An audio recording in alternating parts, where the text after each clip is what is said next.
안녕하세요. 저는 대한약사회 약바로 쓰기 운동본부 강사 이수견 약사입니다. 어르신들 만나 뵙게 되어 반갑습니다. 저는 오늘 어떻게 하면 약을 올바르고 안전하게 사용할 수 있는지 같이 알아보는 시간을 갖도록 하겠습니다. 네, 오늘의 목차는 첫 번째 약의 정의, 약이란 무엇인가에 대해서 알아보고, 두 번째는 어르신들이 많이 복용하고 계시는 약, 만성질환, 즉 고혈압과 당뇨에 대해서 살펴보는 시간을 갖도록 할 거고요. 그리고 세 번째, 올바른 약의 복용법과 올바른 보관 방법에 대해서 살펴보고, 마지막으로 감염병 예방 수칙에 대해서 알아보겠습니다. 자, 어르신들, 약은 왜 드실까요? 네, 아프니까 안 아프려고 약을 복용하실 거고, 그리고 지금은 안 아프시지만 합병증을 예방하기 위해서 약을 복용하시고, 그리고 100세, 200세 시대를 맞이해서 젊어지려고 노화를 지연시키기 위해서 약을 복용하게 됩니다. 이 모두는 우리의 즐거운 생활 그리고 삶의 질을 높이기 위한 방법입니다. 자, 세계보건기구에서 약의 정의를 내리길, 약은 질병을 진단, 치료하며 증상을 경감시키고 그리고 처치 또는 예방하기 위하여 사용하는 물질이라고 하였습니다. 자, 우리가 아플 때 우리가 먹는, 우리에게 도움이 되는 약은 두 가지 얼굴을 가지고 있습니다. 올바른 용법, 용량으로 사용될 때는 약으로 작용을 하지만 잘못 사용되거나 오용이라고 하죠. 그리고 과다하게 사용될 때, 남용될 때는 독으로 작용을 합니다. 약을 선택할 때에는 약의 효과나 부작용면을 잘 살펴야 되는데요. 요새는 약이 넘쳐나고 있고 누구나 쉽게 약을 구입하는 경향이 있는 것 같습니다. 하지만 약은 본래의 효능 효과도 있지만 다른 면에서는 부작용도 있을 수 있기 때문에 약을 선택할 때에는 충분히 약사님과 또는 의사 선생님과 상의하여 약을 선택하셔야 합니다. 자, 노년층이 어르신들이 자주 복용하는 약으로서는 고혈압 약이 있고, 그리고 당뇨병 약이 있고, 그리고 위장 기능이 떨어져서 위장약을 복용하시게 되고, 그리고 진통제의 복용, 장의 기능이 떨어져서 변비약을 복용하게 되고, 그리고 호르몬제가 있습니다. 이 중에서 가장 많은 약을 차지하고 있는 고혈압과 당뇨병에 대해서 알아보겠습니다. 고혈압, 첫 번째 고혈압. 자, 고혈압이란, 즉 혈압이란 심장이 온몸에서 필요로 하는 피를 내보낼 때 혈관벽이 받는 압력을 혈압이라고 합니다. 피를 내보낼 때의 가장 높은 압력을 수축기 압력이라고 하고, 피를 빨아들일 때의 가장 낮은 압력을 이완기 압력이라고 합니다. 그래서 우리가 고혈압을 정의를 내릴 때에는 정상 범위는 수축기 혈압이 120 이하, 그리고 이완기 혈압이 80 이하일 때를 정상 혈압으로 보고, 경도 1기, 경도 1기에서는 약물의 사용은 필요치 않습니다. 수축기 혈압이 140 이하, 그리고 이완기 혈압이 90 이하입니다. 그리고 중등도 2기를 넘어가면 약물 복용이 필요합니다. 이때 수축기 혈압은 150 이하, 이완기 혈압은 130 이하입니다. 고혈압의 증상을 보면 고혈압은 가슴이 두근두근 거리고, 그리고 피로감이 생기고, 그리고 머리가 아픈 두통 증세, 그리고 네 번째는 무증상입니다. 이 무증상이 있기 때문에 위험하다고 볼 수 있는 것인데요. 평상시에는 모르고 계시다가 어떤 위에서 열거한 고혈압의 증상이 있을 때 알게 되시거나, 또는 건강검진에서 발견되는 경우가 있기 때문에 어르신들이 건강검진을 또한 소홀히 하지 않는 것이 중요할 수 있습니다. 고혈압 약이란 혈압을 정상 가까이 낮추어주는 약입니다. 평생을 복용해야 하시고, 증상의 변화에 따라서 임의로 약을 중단하거나 중지하시면 안 됩니다. 잘 알다시피 짠 음식과 스트레스를 피하시고 적당한 운동과 채소와 과일, 생선 등을 많이 섭취하는 것이 좋습니다. 고혈압 환자가 주의해야 할 증상으로는 뇌졸중과 심근경색이 있는데요. 많이 이제 언론에서 또는 TV에서도 보셨다시피 내가 나의 생명을 중요시하고 지키기 위해서는 뇌졸중이나 심근경색의 증세가 나타났을 때에는 반드시 골든타임 3시간을 꼭 명심하셔야 합니다. 뇌졸중의 증상으로는 한쪽 팔, 한쪽 다리에 감각 이상 또는 마비가 오고 그리고 표정이 일그러지고 말이 두드러지게 어눌해집니다. 그리고 갑작스러운 심한 두통, 어지러움이 생기고 한쪽 눈의 시력이 또 저하되고 그리고 균형 잡기가 어렵거나 갑자기 기억력이 저하될 수 있습니다. 심근경색의 증상으로는 가슴 압박 및 통증이 오고 그리고 호흡 곤란이 오고 구역 구토 증세가 있고 부정맥이 옵니다. 고혈압 약물에 대해서 많이 이제 궁금해하시고 질문이 오는 것 중에서는 고혈압 약을 계속 드셔야 되는지, 고혈압 약을 중지하면 안 되는지에 대한 문의가 오고 있죠. 자, 그러면은 고혈압 약은 한 번 먹으면 중단할 수 없다는데 이게 맞을까요?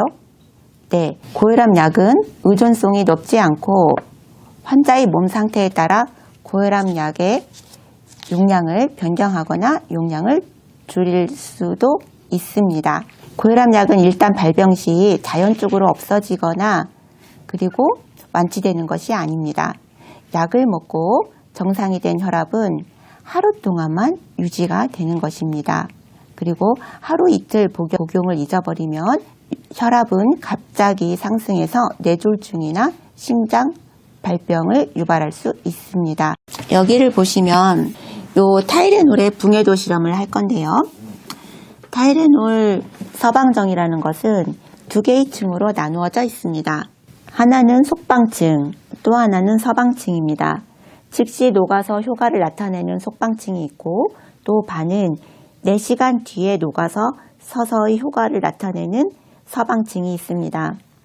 그래서 이 약을 서방정 약을 먹고 효과가 없다고 약을 또 바로 드시게 되면 이 서방층이 체내에 남아있기 때문에 용량이 갑자기 높아져서 부작용이 생길 수 있는 것입니다. 그래서 붕해도 실험을 한번 해보겠습니다. 자, 여기 똑같은 두 개의 컵에 하나는 타이레놀 정을 녹일 거고 한 곳에는 타이레놀 8시간 이하 서방정을 녹일 것입니다. 자, 우리 어르신 여러분들 약은 무엇과 먹어야 되나요? 네, 맞습니다. 약은 반드시 미지근한 물 1컵 이상이랑 복용하시는 것이 가장 좋습니다. 약이 잘 분해가 돼야지 우리 몸에 흡수가 잘 돼서 약의 효과가 잘 나오는 것입니다. 자, 여기 하나는 타이레놀 정, 이 약은 타이레놀 8시간 이하 서방정입니다. 제가 놨고요. 똑같이 물을 부어 보겠습니다.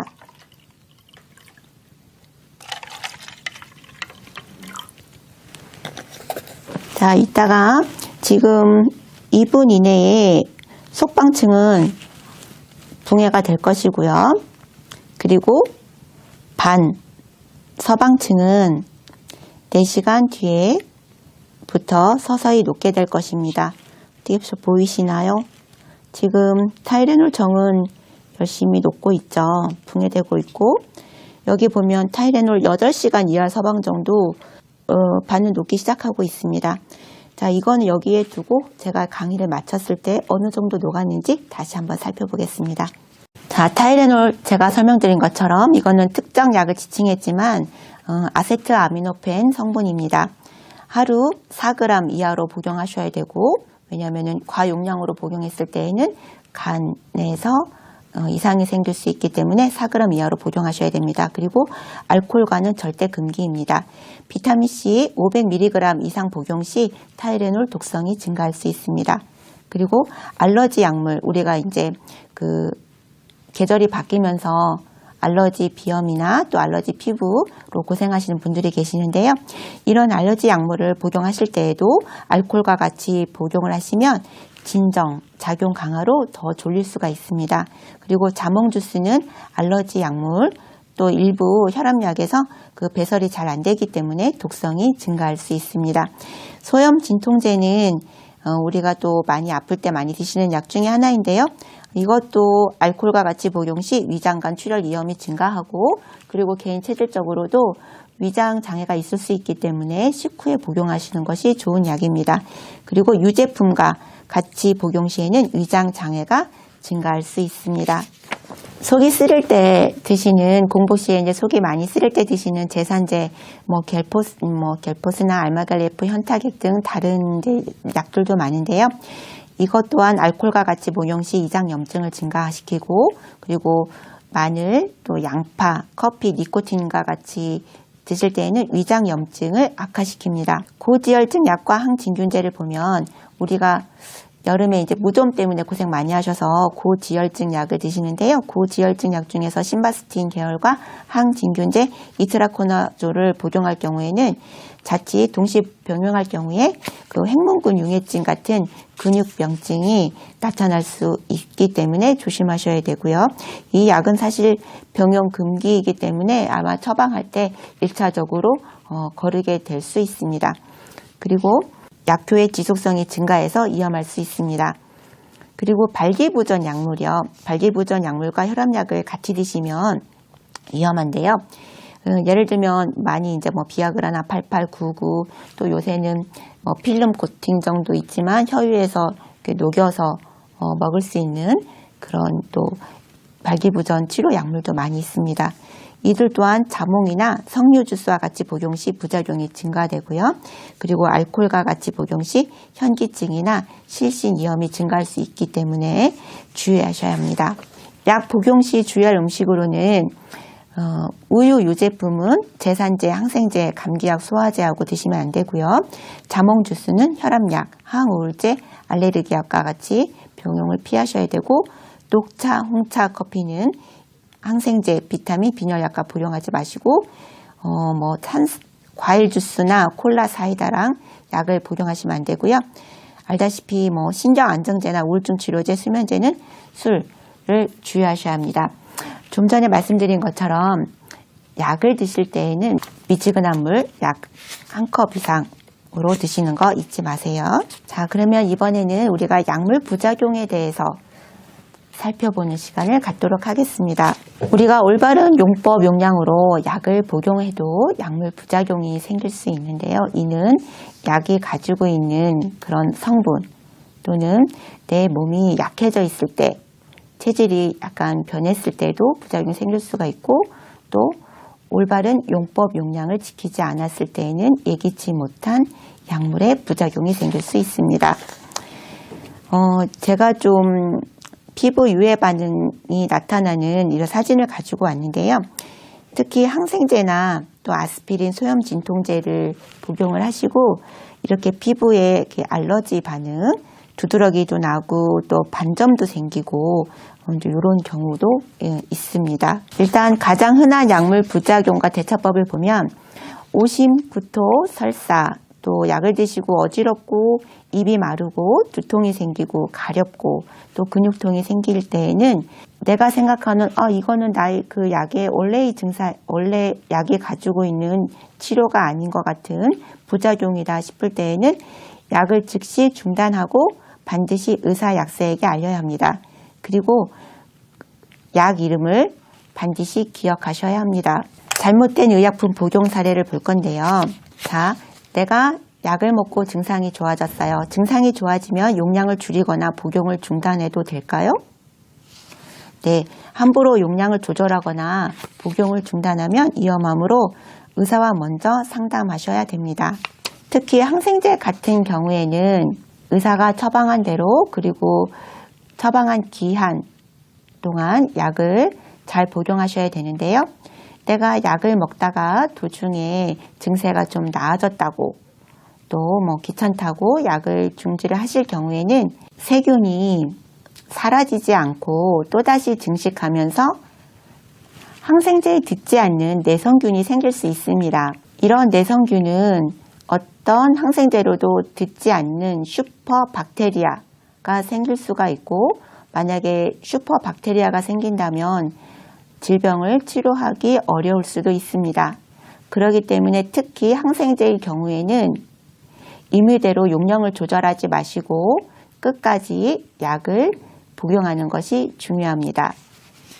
잘못된 의약품 복용 사례 두 번째, 증상이 비슷하면 가족이 먹다 남은 약을 복용해도 될까요? 네, 안 되죠. 의약품의 복용량은 질병의 상태 또 연령에 따라 달라지므로 다른 사람이 먹던 약을 복용하는 것은 위험할 수 있습니다. 자, 그러면 우리가 많이 생각하시는 주사가 먹는 약보다 효과가 좋을까요? 네, 주사는 혈관이나 근육을 통해 바로 혈액 내로 퍼지므로 효과가 즉시 나타나는 것일 뿐 효과가 더 좋은 것은 아닙니다. 오히려 혈액 내로 직접 투입되므로 잘못할 경우 더 위험할 수도 있습니다. 자, 네 번째는 만약에 내가 먹는 약이 작은 알약이나 캡슐이라고 해서 물 없이 침으로 꼴깍 삼켜도 될까요? 네, 위험하죠. 식도에 걸리거나 식도에 상처가 생겨서 고생할 수 있습니다. 약은 충분한 양의 물로 먹는 것이 약효도 더 잘 발휘되고 부작용도 예방할 수 있습니다. 또 잘못된 의약품 복용 사례 다섯 번째, 자, 약은 삼키기 힘들면 모든 알약은 씹거나 가루로 해서 먹어도 괜찮을까요? 네, 안 되죠. 조금 전에 실험한 서방정 같은 경우에도 4시간 뒤에 효과를 나타낼 수 있도록 약을 만든 형태고 또 하루에 한 번 먹음으로 인해서 24시간 동안 약 효과를 유지하는 약들도 있기 때문에 약을 임의대로 가루를 내 복용을 하시면 약에 부작용이 생길 수 있기 때문에 약은 원래 제형대로 잘 복용하시는 것이 중요합니다. 그리고 물 대신 우유, 커피, 음료수 등과 약을 복용해도 될까요? 네, 이들에 포함된 우유나 커피, 이런 음료수 등의 그런 포함된 성분이 약의 흡수나 작용을 방해할 수 있습니다. 그래서 특별한 경우 외에는 모든 약은 물로 먹는 것이 원칙입니다. 자, 그리고 내가 복용하는 중에 약을 복용하고 있는 중에 일반 약을 추가로 복용하면 더 좋을까요? 일반 약의 추가 복용으로 인해서 현재 복용하고 있는 약의 효과가 증강되거나 감소될 수 있으므로 반드시 의사 약사의 지도를 받아야 합니다. 특히 비타민이나 아스피린 등은 혈액 응고를 저지하기 때문에 항혈액 응고제를 복용하는 경우 위험할 수 있습니다. 소염 진통제는 위장 장애나 그리고 간 독성이 있으므로 위장병 환자나 간장애 환자는 주의해야 합니다. 자, 이번에는 약을 올바로 복용하기 용법에 대해서 볼 건데요. 첫 번째, 식후. 자, 식후는 식사 후 30분을 말하며 가장 일반적인 경우입니다. 음식물 때문에 위 점맥에 대한 자극이 적습니다. 그리고 두 번째, 식사 직후에 복용하라는 것은 위장 장애를 일으키기 쉬운 약물에 해당이 되고요. 이런 것들은 식사 직후에 복용하는 것이 좋습니다. 세 번째, 식전 복용하라는 것은 대부분 식사 전 30분이나 60분을 말하며 식사에 의해서 흡수가 저하되는 약물이나 효과 면에서 식전이 좋은 약물이 해당이 됩니다. 예를 들면 식욕 촉진제나 진토제, 협심증 치료제가 해당될 수 있습니다. 그리고 네 번째, 식간 복용이 있는데요. 식간은 식사와 식사 사이에 식사하시다가 도중에 먹는 뜻일까요? 네, 그건 아니고요. 식사 후에 2시간 정도 지난 공복시를 말합니다. 이는 해당되는 거는 위점막, 특히 우리가 제산제라고 해서 위점막 보호제 약이 해당이 되고 또 일부 음식물의 영향으로 효과가 감소되는 약물이 해당이 됩니다. 자, 우리가 복용을 잊었을 때 약을 바쁘거나 일을 보시다가 약을 복용하는 시간을 놓쳤을 때 어떻게 해야 될까요? 네, 복용이 생각난 즉시 복용하셔야 되고요. 그리고 잃어버렸다고 해서 2회분을 연속적으로 복용하시면 안 됩니다. 그리고 식사를 거르신 경우에는 위장 장애가 있는 약은 과자 등 가벼운 음식물을 섭취한 후 복용하시고요. 당뇨병 약의 경우에는 식사에 따라서 혈당치가 변하므로 의사나 약사의 지시에 따라서 복용합니다. 자, 그럼 이번에는 약은 어떻게 보관하는 것이 좋을까요? 자, 여러분들 여름에 더울 때 약을 냉장고에 보관하는 것이 좋을까요? 네, 맞습니까? 네, 아니죠. 약은 특정한 유산균이나 일부 항생제에서 그 약사님이 약을 드릴 때 이 약은 냉장고에 보관하세요 라고 말씀드린 약 말고는 냉장고에 보관하면 약성이 변하거나 약효가 떨어질 수가 있습니다. 그러므로 약의 보관 방법도 또한 중요한데요. 보시면 약은 안전하게 보관하는 것이 좋습니다. 만약에 집안에 애완동물이나 또 어린 손주들이나 자녀가 계실 때 약을 보면은 요새는 약이 색깔도 예쁘고 다양하게 나오기 때문에 어떤 약들은 사탕처럼 빨아서 먹는 약도 있고 또 씹어서 먹는 약도 있고 그렇잖아요. 그래서 약을 애완동물이나 어린아이가 볼 수 있는 곳에 두면 약이랑 사탕이랑 이런 거를 초콜릿이랑 구분을 못해서 먹는 경우도 발생하기 때문에 가급적이면 서랍 안이나 그런 쪽에 어린아이나 애완동물이 손이 닿지 않는 곳에 보관하는 것이 좋습니다. 그리고 약은 습기, 햇빛, 고온을 피해서 보관하셔야 되고요. 약을 처음에 받았던 그대로 보관하시는 게 좋고 그 약을 다른 봉투나 병 등에 옮기지 않으셔야 됩니다. 세월이 빠르다 보면 집안에 아마 상비약으로 가지고 오시는 약들 중에서 유효기간이 경과된 약들이 있을 것입니다. 그리고 또 이게 무슨 약이지? 의심스러운 약들이 있을 것입니다. 이런 약들은 복용하지 마시고 반드시 폐기하셔야 됩니다. 자, 그럼 우리가 약을 어떻게 폐기하는 것이 옳을까요? 네. 폐의약품으로 인해서 비용도 많이 발생하지만 우리의 그 환경이 오염될 수 있습니다. 그렇기 때문에 환경 보호 면에서도 의약품, 날짜가 지났거나 그리고 의심스러운 약들, 이런 약들을 버릴 때에는 보건소나 약국에 가시면 폐의약품 수거함이 있습니다. 여기 폐의약품 수거함에 주면은 이 약이 이제 소각을 해서 환경에 영향이 없게끔 처리가 됩니다. 또는 지자체에 따라서 또 달리 또 처리하는 방법도 있기 때문에 요거는 좀 알아보시면 좋을 것 같습니다. 자, 우리 아까 타이레놀 아세트아미노펜 실험을 한 걸 한번 보면 잘 보이시나요, 혹시? 여기 보면은 타이레놀은 일반 아세트아미노펜 제제는 다 녹아서 잘 붕해가 됐습니다. 그리고 아세토아미노펜 8시간 이하 서방정은 여기 보시면 반은 지금 다 녹았고요. 2분 이내에 붕해가 된 속방층은 다 녹았고 나머지 반은 아직 그대로 남아 있습니다. 잘 보셨죠? 그렇기 때문에 아세트아미노펜 소염진통 해열제를 드시고 효과가 없다고 바로 드시거나 그러시면은 안 됩니다. 네, 이상으로 강의를 마치겠습니다. 감사합니다.